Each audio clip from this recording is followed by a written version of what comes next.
Hello, and welcome to the Preparatory workshop for the Preparatory Foundations courses. So this will cover a description of, this video will cover a description of the courses that you can take.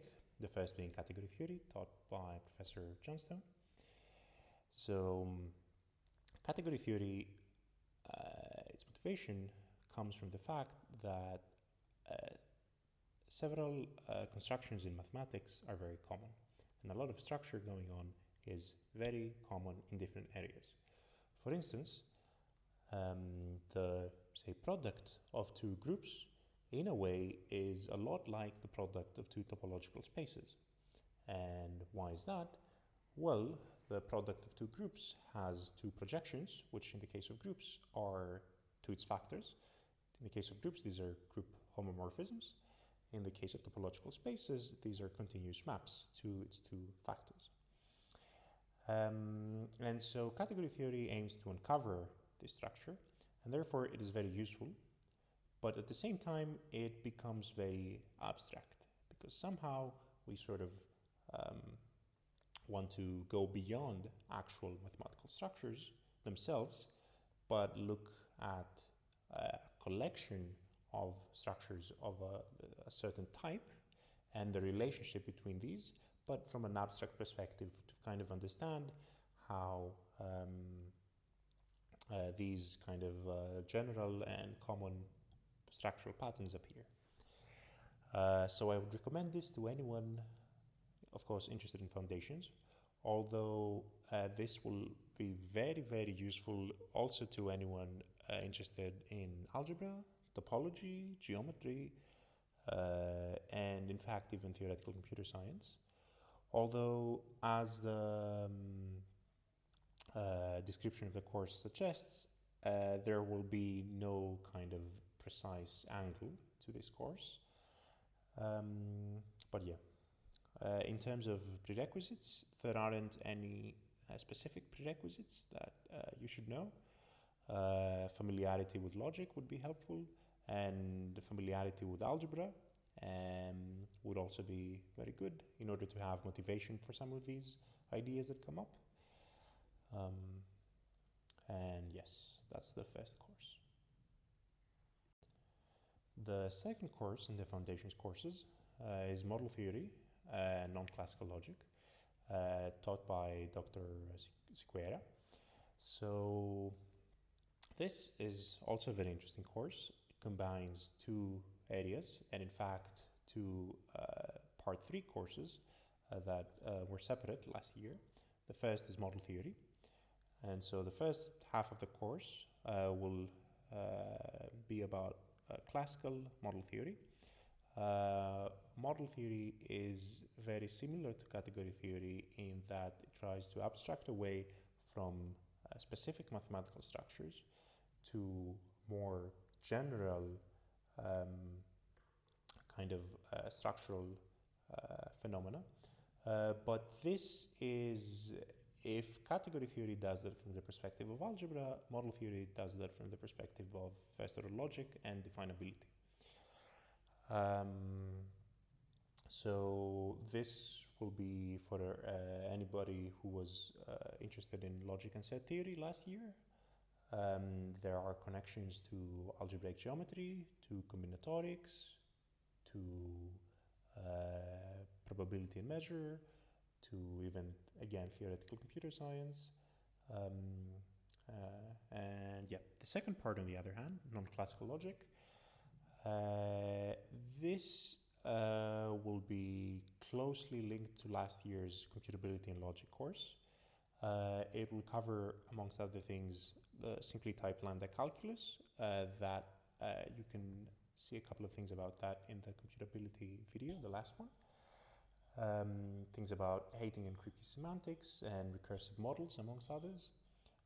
So I would recommend this to anyone who was interested in the automata and formal languages part 2 course. And yeah, towards people who have an interest in foundations, theoretical computer science, and possibly even combinatorics. So in terms of prerequisites, the contents of the Part 2 course Logic and Set Theory are familiarity, at least, with that would be essential. If you want to learn more about the exact prerequisites and their mathematical content, you can watch the rest of these videos. On the computability side of things, again, knowledge to the level of the Part 2 course, Automata and Formal Languages, would be desirable, but not essential, and everything will be revised. Again, for a mathematical exposition of all these prerequisites, you can watch the remaining videos. The third course will be Large Cardinals, taught by Professor Benedict Luwe. So, Large Cardinals deals with cardinals and sets of size that is so big that one cannot show in ZFC that these sets even exist. So, much like in the axioms of ZF, one has to accept infinity in order to be able to show that infinite sets exist. Similarly, large cardinals are axioms about larger infinities. The reason why, although this is very informal, the reason why one cannot show these is because essentially, from the existence of these cardinals, one could or can build models of ZFC. Therefore, in ZFC, one, by the second incompleteness theorem, cannot show their existence. Now, this, I think, is more self-contained than the other two courses. It's, I would say, for people who are interested in logic and set theory, although there's a lot of combinatorial flavor to some of the topics in this course. So people interested in combinatorics could also take this. In terms of prerequisites, yeah, the logic and set theory course is essential. Some content from the model theory course will be sort of relevant, so it'd be good if you could take it in conjunction with that. Also, forcing is, again, they are connected, but they're at the same time independent, so one doesn't necessarily have to take both of these. In fact, forcing is a new course, as I'll explain in a bit, whereas Large Cardinals was the only set theory course last year. So, yeah. The fourth course will be Forcing in the Continuum Hypothesis, taught in Lent term by Dr. Richard Matthews.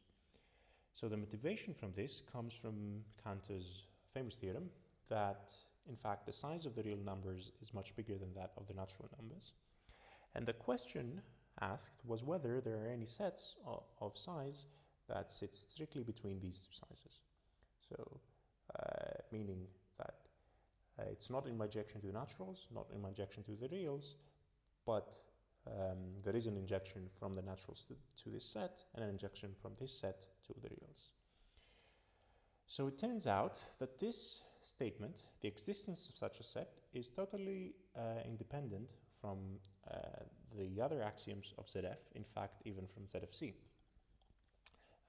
And the way that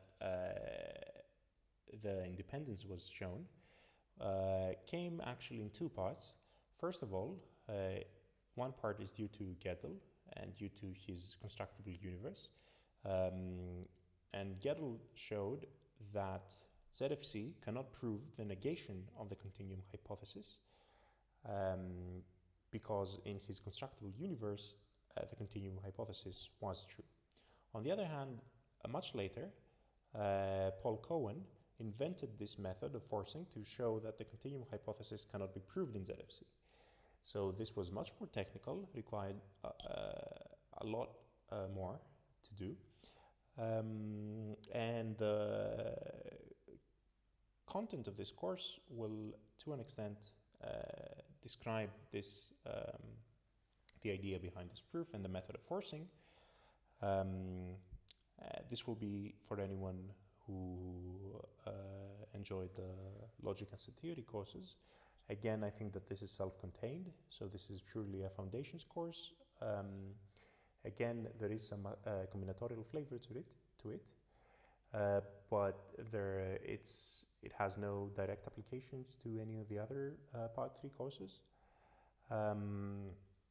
So while it does relate to the large cardinals course, as I explained before, one doesn't have to take them in conjunction. But it'd be good again if one could also take the model theory course, because some of the ideas that are described there are relevant, or at least having an intuition for them.